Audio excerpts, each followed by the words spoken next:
Olá meus caros, sejam muito bem-vindos a mais um vídeo aqui no canal. E no vídeo de hoje nós vamos falar exatamente sobre isso, Elias não morreu. Eu resolvi gravar esse vídeo porque na semana passada eu estava levando as crianças para o jiu-jitsu, estavam saindo com elas ali para levá-los e no carro nós fomos conversando sobre as Sagradas Escrituras. Esse é o fruto, né, de você ensinar a história sagrada para as crianças. Em vez de você ficar falando sobre assuntos vãos, sobre desenhos, filmes, enfim, personagens, você está falando sobre pessoas reais, histórias reais, que realmente aconteceram. Então a história sagrada, ela tem um valor tão grande para as crianças que não apenas ajuda na memorização, no conhecimento de valores, mas ajuda na vida espiritual dela. Por isso eu quero lembrá-los, as inscrições, as pré-inscrições, melhor dizendo, para o curso História do Mundo Antigo e da Bíblia estão abertas. No dia 11 nós vamos abrir as inscrições, são apenas 100 vagas, porque tem apenas 100 livros, né? O livro História do Mundo para crianças, lá desde a criação até o mundo, até a queda do Império Romano. Então, se você tem interesse, clique aqui no link abaixo. Fechada aqui essa questão. Voltando, então as crianças estávamos conversando e o José, o segundo meu filho mais velho, né? Eu tenho 5 filhos.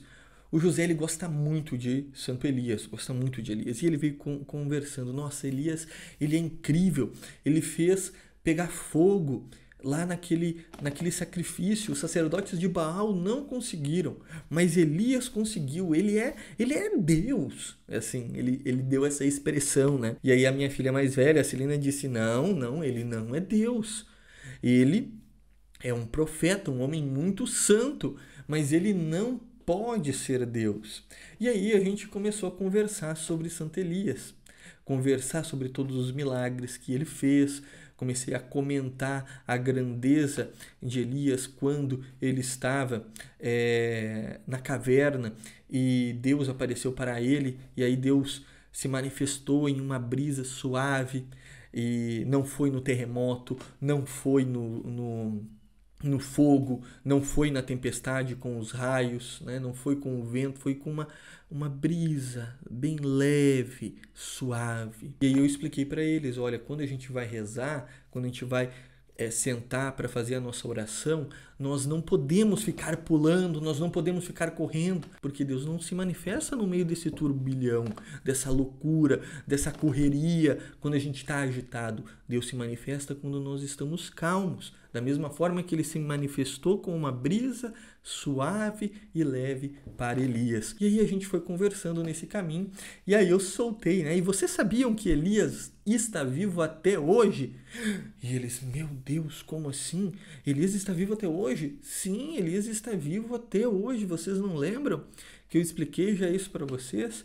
Elias não morreu, ele foi arrebatado. E aí a Celina: sim, exatamente, ele saiu numa carruagem de fogo, né? Mas aí ele não foi para o céu, não foi para o céu igual Nossa Senhora, não foi para o céu igual os outros santos, para o céu onde está Deus? Eu disse: não, Elias está aqui nessa terra. E eu pergunto a você: você sabia disso? Que Elias está vivo e está aqui nessa terra? Além de Elias, também outro personagem bíblico importantíssimo. Os únicos 2 que dentro da história sagrada foram arrebatados, ou seja, eles foram levados de corpo e alma para um local antes da vinda de Cristo.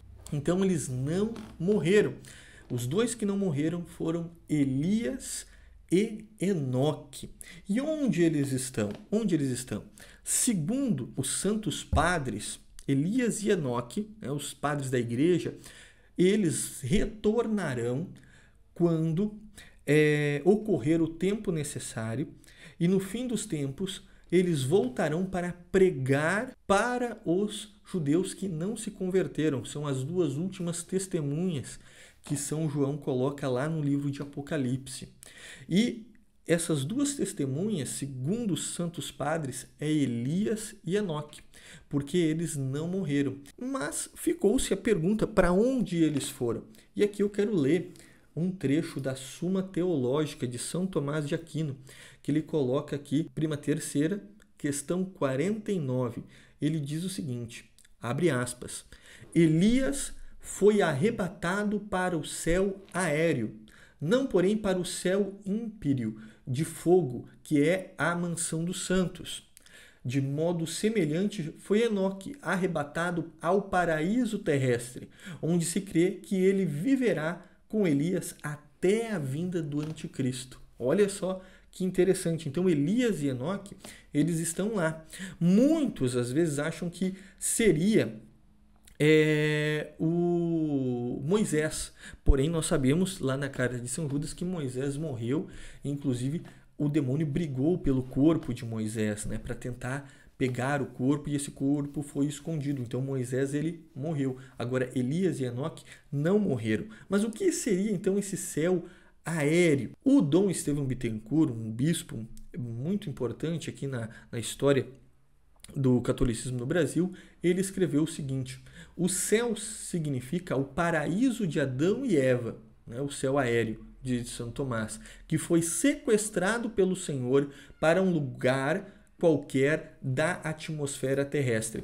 Então o que acontece? Logo depois da expulsão de Adão e Eva, o paraíso ele foi escondido, como nós sabemos, por dois querubins. Os querubins são o segundo anjo mais importante da hierarquia, e eles esconderam a partir de espadas de fogo.